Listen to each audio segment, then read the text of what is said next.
오늘 우리에게 주시는 하나님의 말씀 창세기 1장 1절입니다. 우리 다 함께 한 목소리로 받들어 읽도록 하겠습니다. 창세기 1장 1절입니다. 태초에 하나님이 천지를 창조하시니라. 아멘. 어떤 심리학자가 군중심리가 개인에게 미치는 영향을 연구하기 위해서 실험을 했습니다. 두 개의 판이 있습니다. 하나는 무슨 색이요? 무슨 색이요? 예, 검정색 판입니다. 또 하나는 무슨 색이에요? 예? 무슨 색이에요? 다시요. 무슨 색이에요? 무슨 색이에요? 짙은 회색입니다. 자, 이렇게 두 판을 준비했습니다. 그리고 이제 질문이 뭐냐면 이 두 색 중에 어떤 색이 검정색이냐는 게 질문입니다. 50명의 학생이 대답합니다. 그런데요, 미리 짰어요. 40명은 이 색이 아니고 이 색이 검정색이라고 대답하게 되어 있습니다. 10명만 몰라요. 자, 그리고 나서 이제 10번을 질문을 합니다. 그러면 사람들이 어떤 반응을, 그 10명의 학생이 어떤 반응을 보일 건가가 이제 리서치입니다. 처음에는요, 그 10명 모두가 이걸 보고 검정색이라고 가르쳤어요. 그런데 무려 40명이 이걸 보고 검정색이라고 하니까 이제 고개를 갸우뚱했겠죠. 그렇게 10번을 계속 하니까요, 마지막에는 한 명만 진짜 검정색이 검정색이고 49명이 이 색이, 사실은 9명이죠. 9명이 이걸 보고 검정색이라고 했더라는 것입니다. 여러분 아시다시피 저는 고등학교 3학년에 예수님을 영접했습니다. 예수님을 믿기 전까지는 너무 당연하게 학교에서 가르치는 그대로 하나님의 창조가 아니라 인간의 진화를 믿고 있었습니다. 그런데 제가 주님을 믿게 되면서 저는 믿게 되니까 당연히 주님이 창조하심도 믿게 되었습니다. 그렇다고 무슨 과학적으로나 논리적으로 그때부터 진화론을 부정한 것은 아닙니다. 부정한 것은 아닌데 하나님의 창조를 믿었다는 거지, 하나님이 창조하시고 나서 그 위에서 진화가 아마도 있었을 수 있겠지, 뭐 그냥 이런 식으로 대충 생각을 한 것입니다. 그러다가 대학교 입학을 하고 나서 대학생 선교회라고 하는 서클을 들어가게 됐는데, 거기에서 주는 첫 번째 잡지, 제가 입학하고 나서 첫 번째 잡지예요. 그걸 봤는데 특집이 진화냐 창조냐, 이게 특집이었어요. 그래서 마침 그 무렵에 한국 카이스트에서 창조과학 선교회가 조직이 되고, 그리고 이제 내놓은 아티클들을 거기에 실어서 몇 달 동안 그걸 보게 되면서 비로소 내가 그동안 믿고 있었던 창조론과 진화론 사이에 논리적인 모순을 깨닫게 되고, 그리고 이제 그렇구나, 오직 창조구나, 이렇게 그때부터 믿게 되었습니다.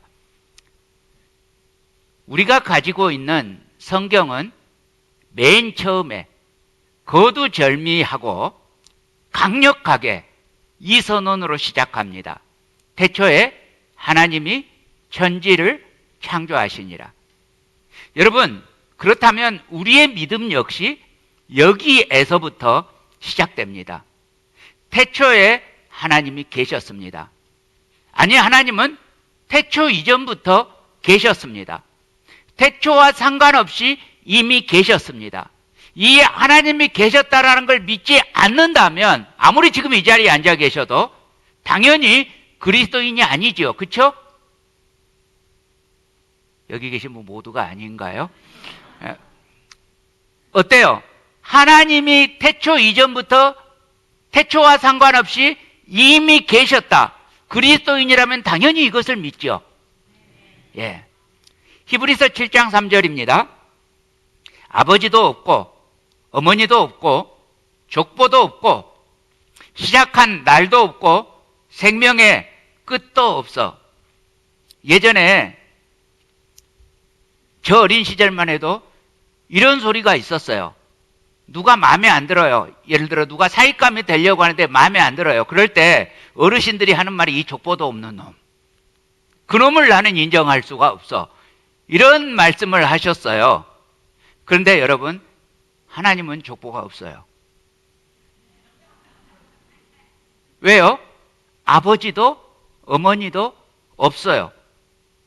그리고 생일도 없어요. 하나님의 생신은 없어요. 하나님은 운명일도 없어요. 그냥 하나님이 모든 것의 시작이고 모든 것의 끝이에요. 우리들이 자라가면서 많이 하는 질문이 있습니다. 우리 눈에 보이는 우주 만물은 어떻게 만들어졌을까? 우리 사람은 어디서부터 왔고 모든 동물들은 어떻게 생겼고 지구, 해, 달, 별은 어떻게 생겨났을까? 누구나 태어나서 한 번 이상 이런 의문을 가져봅니다. 그리고 보통은 생물 교과서를 통해서 그 답을 얻습니다. 이것에 대해서는 다음 주에 조금 더 자세하게 설명을 할게요. 우리가 생물 교과서에서 답을 얻으면서 교과서에서 가르쳐 주니까 그런가 보다 하고 믿었는데 얼마나 어이없게 믿고 있는지는 다음 주에. 예. 자, 아무튼 세상에서 수많은 사람들은 진화론을 믿습니다. 많은 명석한 사람들, 이를테면 과학자들이나 철학자들이 세상의 시작을 설명하려고 노력했습니다. 그런데 그들이 할 수 있는 최상의 설명은 추측이고 가정이고 상상이었습니다. 왜요? 그때 세상이 처음 만들어졌을 때 그들이 없었으니까요. 태초에 어떤 사람도 거기 없었으니까요. 어떤 사람도 우주의 시작을 알리는 개막식에 참석하지 못했으니까요. 그러니까 그 우주가 어떻게 생겼는지 리포트를 할 수 있는 사람도 없는 거죠.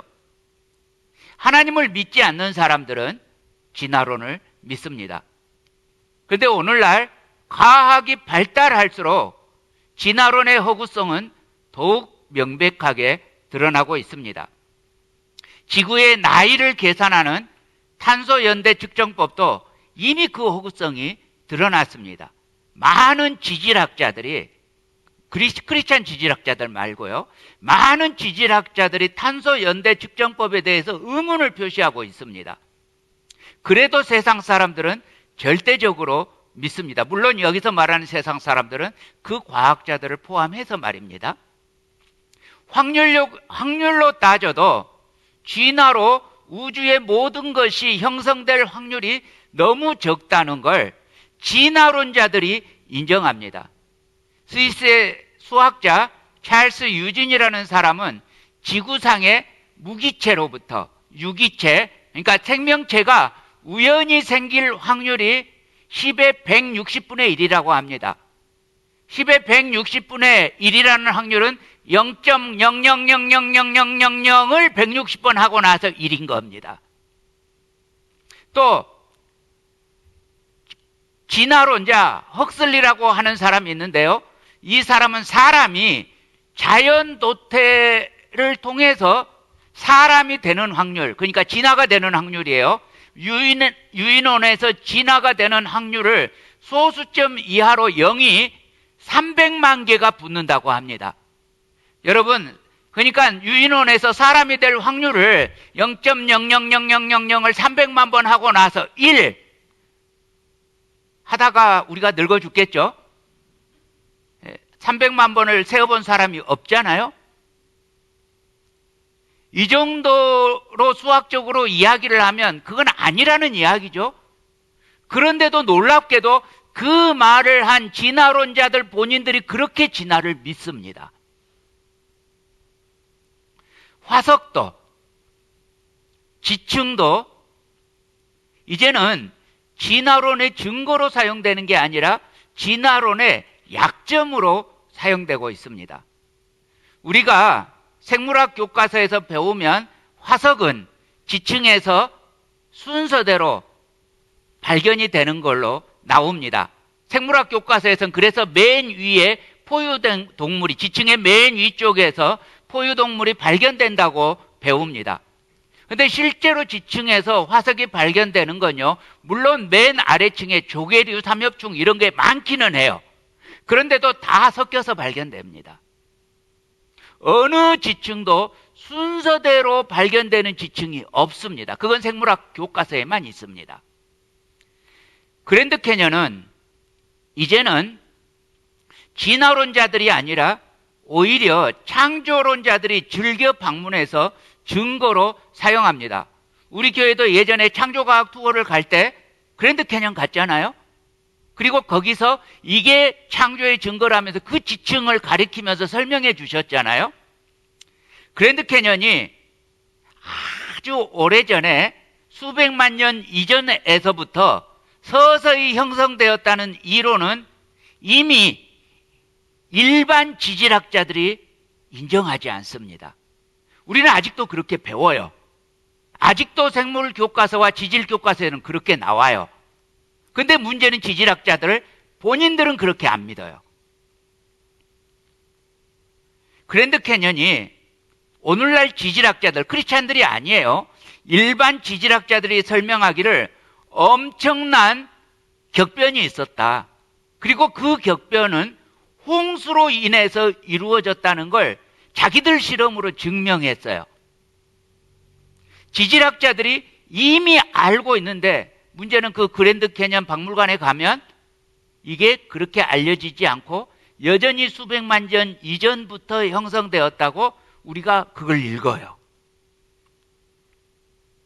또 화석들 가운데에서 종에서 종으로 진화하는 단계, 그러니까 진화 중인 그런 중간 단계의 화석이 발견된 적이 없습니다. 그래서 진화론자들은 이것을 미싱 링크라고 부르고 지금도 수많은 이것이 미싱 링크다 이렇게 주장했다가 취소했다가 이걸 반복하고 있습니다.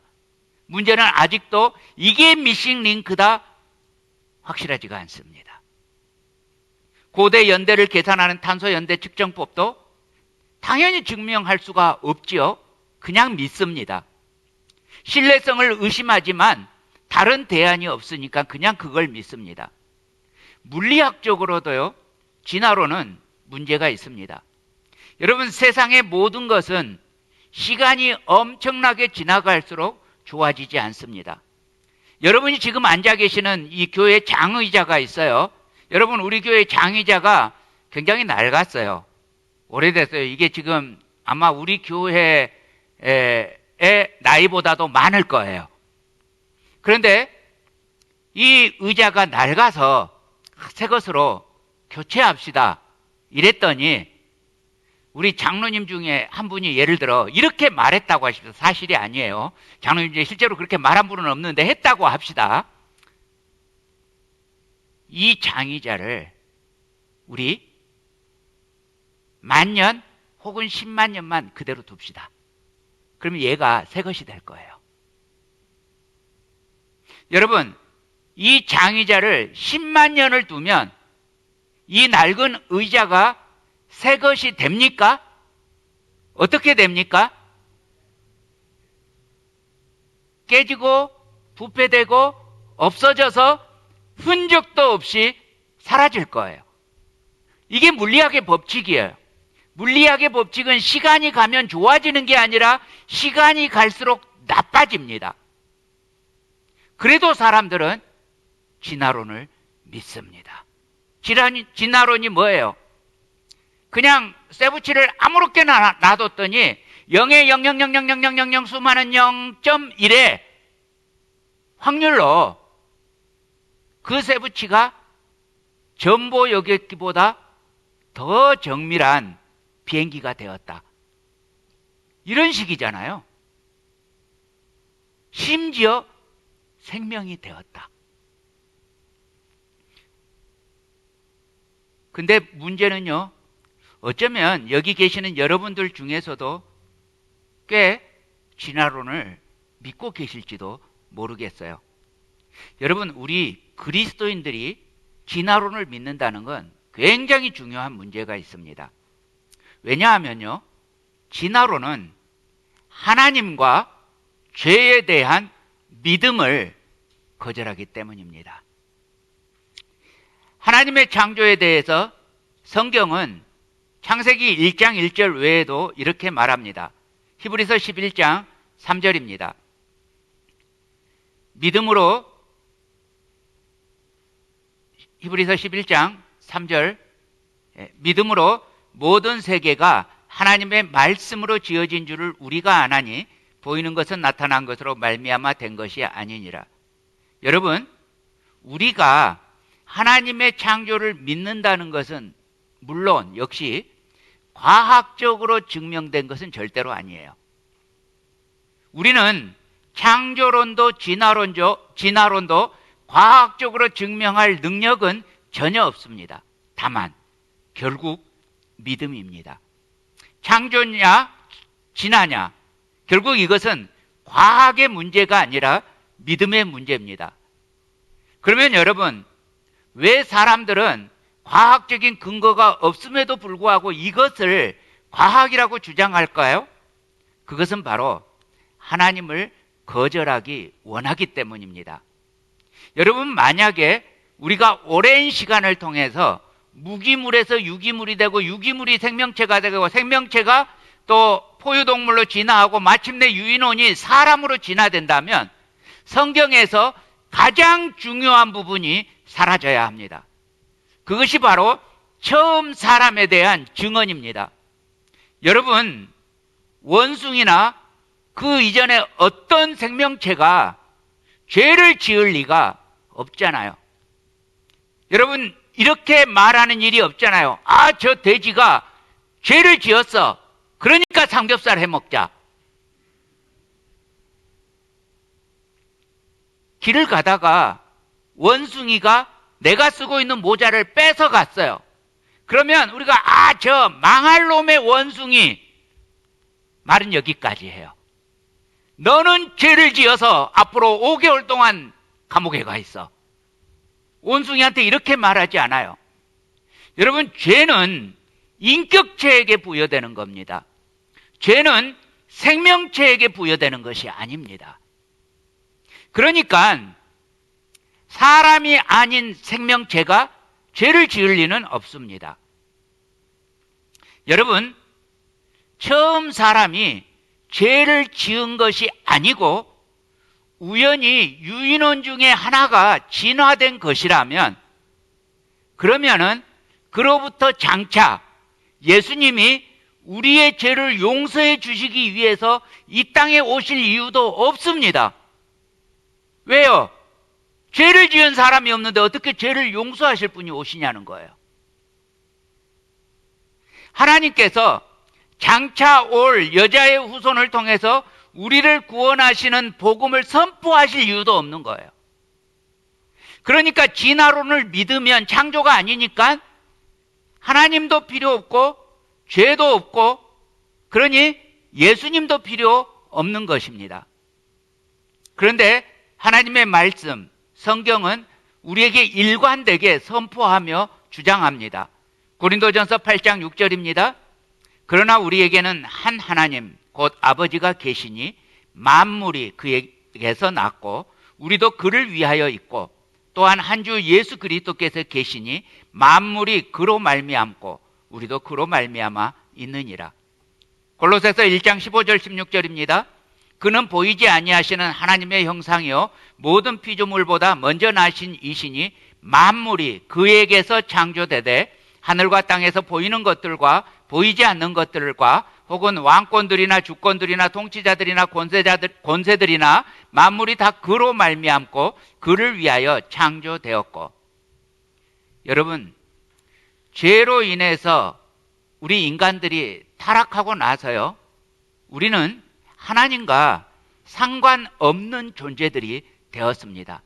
하나님이 없다고 하고 하나님께 영광 돌릴 생각도 안 하고 하나님께 예배할 생각도 하지 않습니다. 그러나 그랬더라도 누구든지 예수 그리스도의 십자가의 보혈을 인정하기만 하면 그때로부터 우리는 새로운 피조물로 재창조됩니다. 믿습니까? 아멘. 에베소서 2장 8절 9절입니다. 너희는 그 은혜에 의하여 믿음으로 말미암아 구원을 받았으니 이것은 너희에게서 난 것이 아니요 하나님의 선물이라. 행위에서 난 것이 아니니 이는 누구든지 자랑하지 못하게 함이라. 그러므로 우리는 반드시 예수 그리스도를 내 마음의 주님으로 영접하고 믿어야 합니다. 결국 하나님의 창조는요, 이 세상에 사는 동안 어떻게 사는 것이 참으로 인간답게 사는가 하는 모든 것이 하나님으로부터 왔음을 안다면 믿을 수밖에 없는 것입니다. 여러분, 창조가 믿어지면 순종해야 합니다. 하나님의 창조의 의미는 하나님께 예배해야 한다는 말입니다. 우리의 입술로 하나님을 찬양해야 한다는 말입니다. 요한계시록 4장 11절입니다. 우리 주 하나님이여 영광과 존귀와 권능을 받으시는 것이 합당하오니 주께서 만물을 지으신지라 만물이 주의 뜻대로 있었고 또 지으심을 받았나이다. 여러분, 하나님의 창조를 믿음으로 하나님을 택하는 대신에 진화론을 믿음으로 하나님을 거절했을 때 우리 인간의 운명은 어떻게 됩니까? 여러분, 성경은 너무나 분명하게 증거하고 있습니다. 하나님을 거절한 사람은 사실은 자기가 하나님처럼 되고 싶어서 하나님을 거절했는데 그 결과는 반드시 죽습니다. 죽는 것에서 그치지 않습니다. 모든 것 위에 군림하고 다스리기 원했던 사람은 로마서 1장 말씀대로 하면 스스로 지혜 있다 하나 어리석게 되어 썩어지지 아니하는 하나님의 영광을 썩어질 사람과 새와 짐승과 기어다니는 동물 모양의 우상으로 바꾸게 됩니다. 모든 것을 섬기는 비참하고 초라한 노예 같은 존재로 전락하게 됩니다. 여러분, 하나님을 떠나서 죄를 지은 인간이 과연 하나님처럼 됩니까? 아닙니다. 선악이 뭔지는 알게 되었어요. 그리고 아직도 살아 있었어요. 얼마 동안요? 930년 동안 무려. 그러나 마침내 죽었습니다. 하나님의 말씀은 정확했습니다. 네가 먹는 날에는 반드시 죽으리라. 이제 사람은 하나님과 상관없는 존재가 되었습니다. 하나님과 분리되는 참 죽음, 영적 죽음을 경험했습니다. 여러분, 그래서 아이들이 이 땅에 태어났을 때 이 점에서 영적인 면에서 아이들은 이미 죽은 채로 태어났습니다. 하나님의 생명과 분리된 채로 태어났습니다. 모든 인류는 죄로 말미암아 죽은 채로 삽니다. 이렇게 사람은 허물과 죄로 죽었고 육체적으로 죽어가는 피조물이 되었습니다. 하나님의 말씀대로였습니다. 그래서 아담 이후 사람들은 오래 산 것 같았지만 반드시 죽었습니다. 아담도 죽고 셋도 죽고 에노스도 죽고 게난도 죽고 마할랄렐도 죽고 야렛도 죽고 한 번 죽는 것은 사람에게 정해진 것이요 그 후에는 심판이 있었습니다. 그런데요, 그 중에 아담의 7대손 에녹은 달랐습니다. 창세기 4장 21절에서 23절입니다.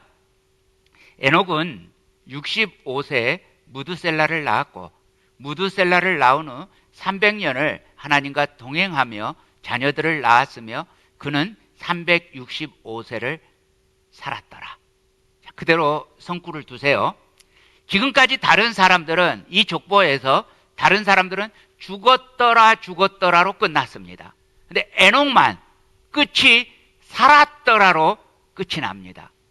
왜요? 믿음 때문이었습니다.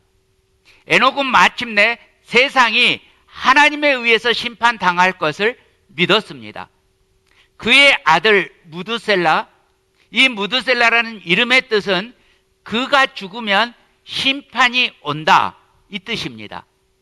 에녹은 65세 무드셀라를 낳을 때 그 아들의 이름을 무드셀라, 그가 죽으면 심판이 온다, 이렇게 지었어요.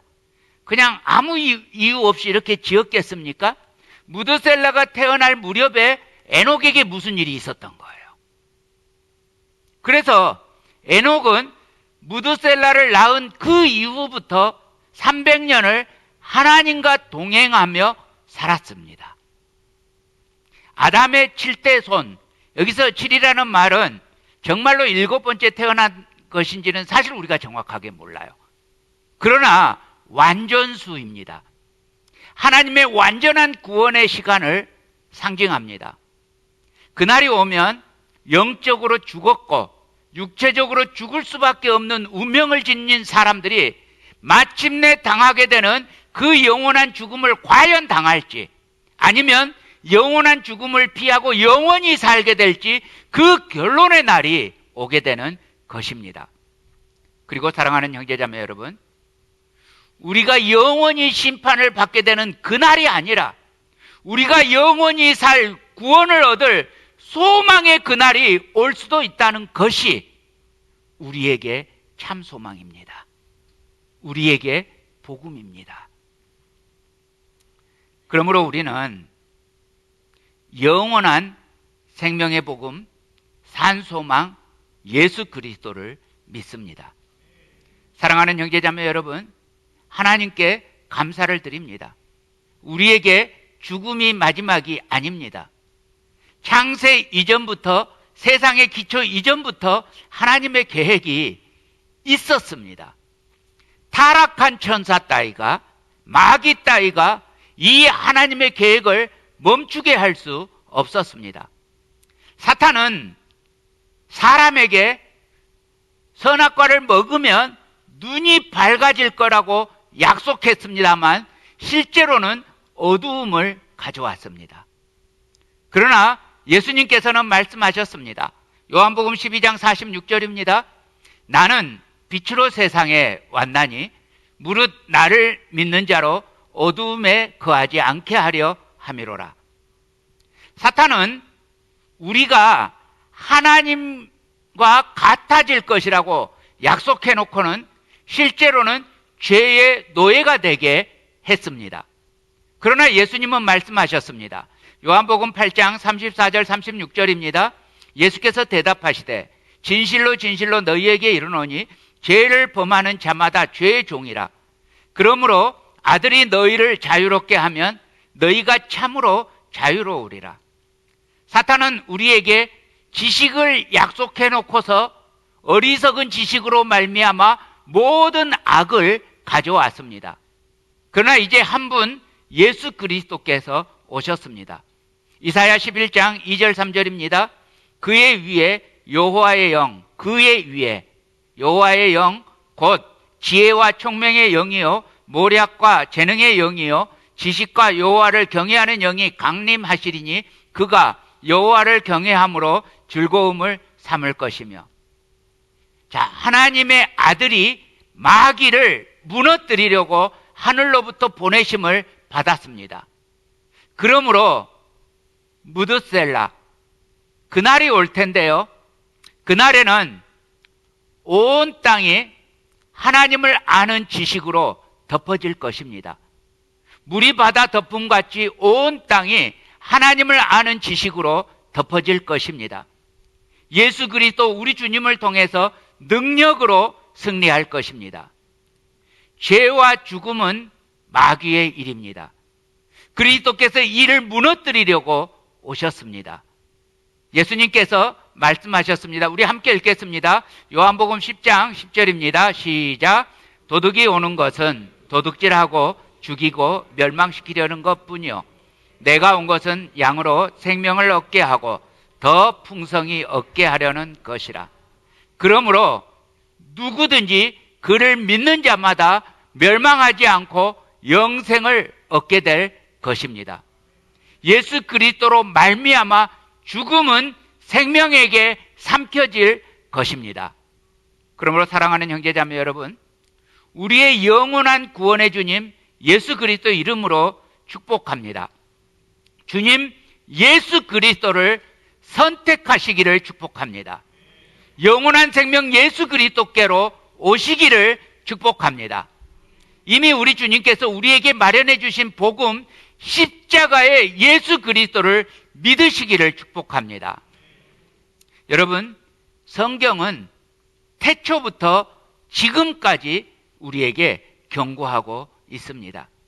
창세기 6장 2절입니다.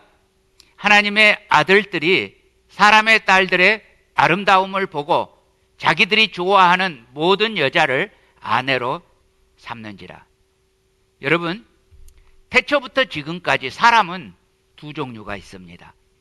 두 종류 다 한 사람 아담의 후손들입니다. 백인종, 흑인종, 황인종 이것보다 더 심각한 인종의 구분이 있습니다.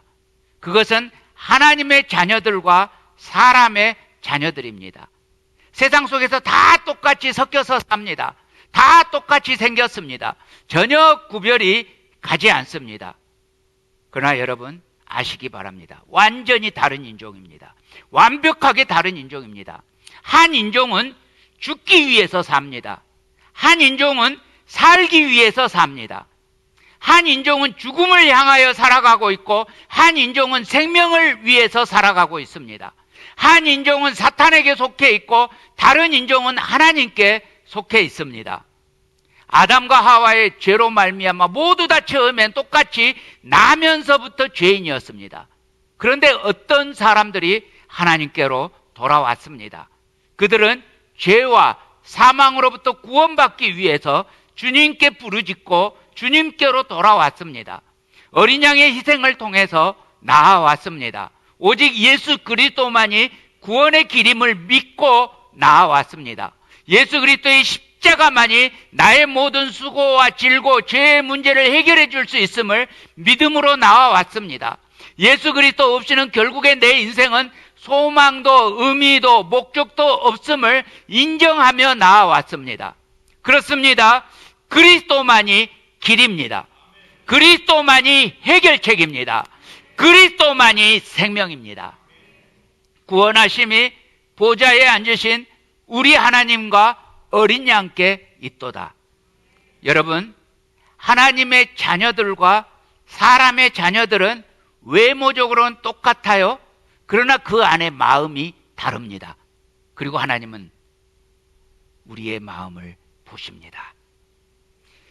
하나님의 자녀들도 사람의 자녀들과 똑같이 이 땅을 살고 있지만 하늘의 소망을 가지고 삽니다. 믿음으로 삽니다. 하나님을 위해서 수고하며 삽니다. 볼 수는 없습니다. 그러나 믿습니다. 반면에 사람의 자녀들은 그렇지 않습니다. 그들은 오직 자기 자신을 위해서 삽니다. 보다 안락한 삶을 위해서 금속기구를 만듭니다. 보다 행복한 삶을 위해서 악기와 같은 것을 만듭니다. 그들은 엄청난 진보를 이루었고 위대한 업적을 쌓았습니다. 누구를 위해서요? 자기 자신을 위해서요. 예전에 제가 저희 이모를 모시고 디즈니랜드를 갔는데 저희 이모는 평생 믿음 안에서만 사셨다가 디즈니랜드를 모시고 가겠다니까 내가 애들 노는 데를 왜 가느냐고 그걸 좀 이렇게 강권해서 그때만 해도 제가 어렸기 때문에 제가 재밌었거든요. 그래서 이모를 대접해 준다는 명분으로 모시고 갔어요. 처음에는 막 가기 싫다고 갔다가 이제 디즈니랜드에서 이걸 저걸 경험하고 나서 이런 말을 하시는 거예요. 형노야, 세상 사람들도 지혜가 놀랍구나. 근데 그 지혜가 누구를 위해서요? 하나님을 위해서요? 우리의 쾌락을 위해서요. 여러분, 디즈니랜드에 혹시 놀러 가시면 이렇게 탈 때마다 볼 때마다 이거는 하나님의 영광을 위해서가 아니라 나의 쾌락을 위해서야, 이렇게 외치면 웃기겠죠? 그런데요, 창세기 6장에 이르르면 너무나 슬픈 일이 일어납니다. 하나님의 아들들이 사람의 딸들의 외모의 아름다움을 보고 아내로 삼습니다. 하나님을 믿는 하나님의 아들이 와이프, 신부감을 고르는데 신부감의 자격이, 여러분 지금도 그래요.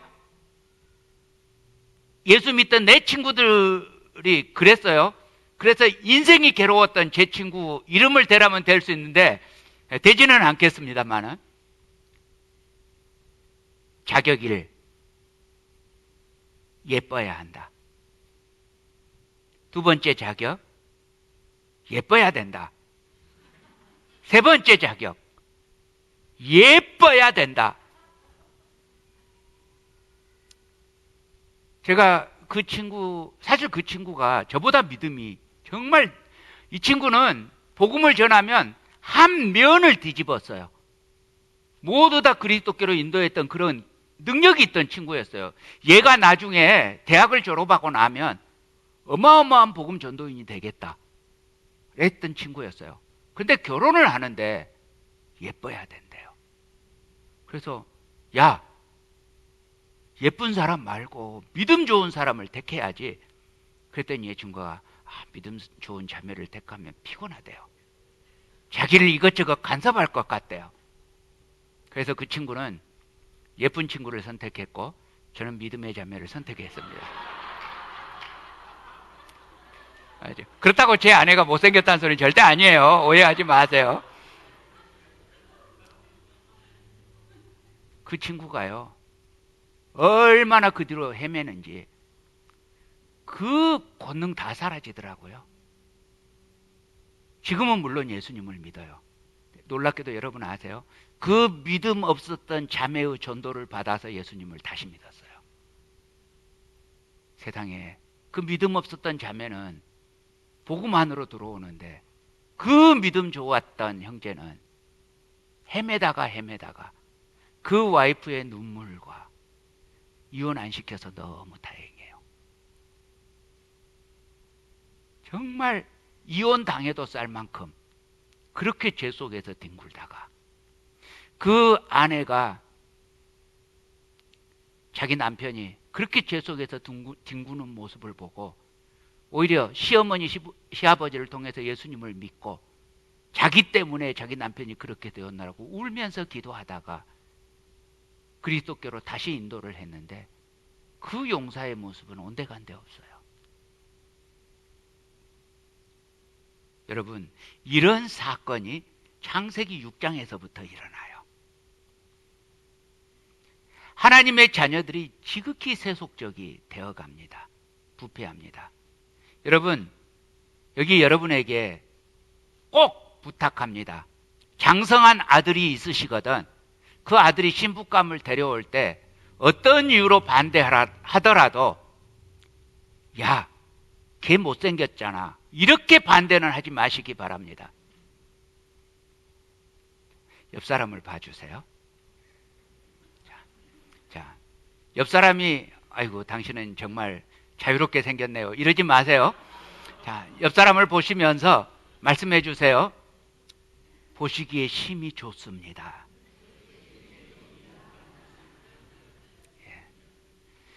여러분, 이렇게 하나님의 아들들이 새 속에 물들어 가지고 부패하게 되면서요, 하나님의 아들들이 하나님을 추구하지 않고 뭘 추구하냐면요, 명성을 추구합니다.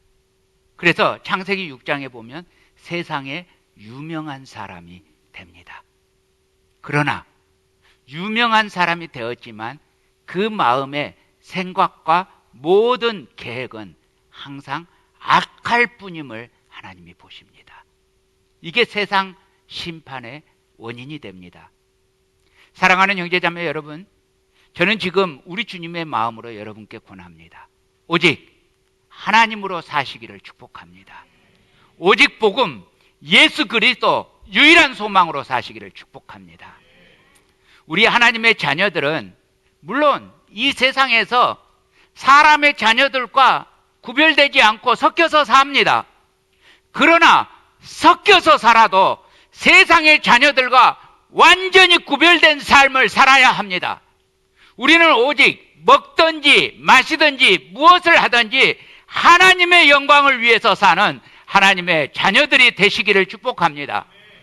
오늘 아침에 일부 예배를 끝나고 커피를 마시는데요, 마침 커피팀이 이제 셋업을 시작을 했어요. 그래서 아직 준비도 안 된 커피팀한테 가서 제가 커피를 달라고 했어요. 그런데 감사하게도 커피팀이 아직 준비가 안 됐어요 하고 이렇게 하지 않고, 하나님의 자녀들은 달라요. 예. 저한테 말하기를 저기 아이스 커피를 먹겠느냐고, 핫 커피를 먹겠느냐고. 당연히 원두 커피를 먹는데 이 아침에 더 순수한 맛을 원한다고 핫 커피를 먹겠다고 그랬더니 콜롬비아 커피를 주겠대요. 근데 메뉴판에 보니까 에티오피아 커피, 콜롬비아 커피가 있어요. 아니라고, 나는 에티오피아 커피를 먹겠다고 그랬더니 에티오피아 커피는 아직 준비가 안 됐다는 거예요.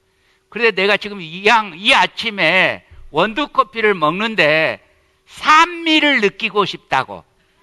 예, 그게 아프리카 커피가 더 많이 나고, 그리고 중미 커피는 고소한 맛이 더 많이 나잖아요. 그래서 파퓰라한 것은 나중에 먹고 지금 나는 순수하게 산미를 느끼고 싶다고 그래서 해 주셨어요. 옆에 우리 형제들이 여러 명 앉아가지고 제가 5잔을 더 뜯겼어요. 그런데 제가 이 설교를 하다 지금 옆으로 나와 있잖아요. 사실은 죄책감이 일어나서 나와 있습니다. 제가 제 입맛을 위해서 아프리카 커피를 요구했지 하나님의 영광을 위해서 아프리카 커피를 요구하지 않았다는 사실입니다. 제가 그 커피를 먹으면서 이렇게 먹었어야 했습니다.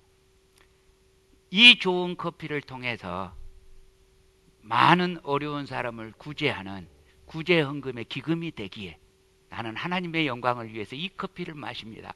이렇게 멋있는 말 놔두고 내 입맛을 위한, 내 쾌락을 위한 말을 했다는 게 말씀 전하다가 생각나서 나왔습니다.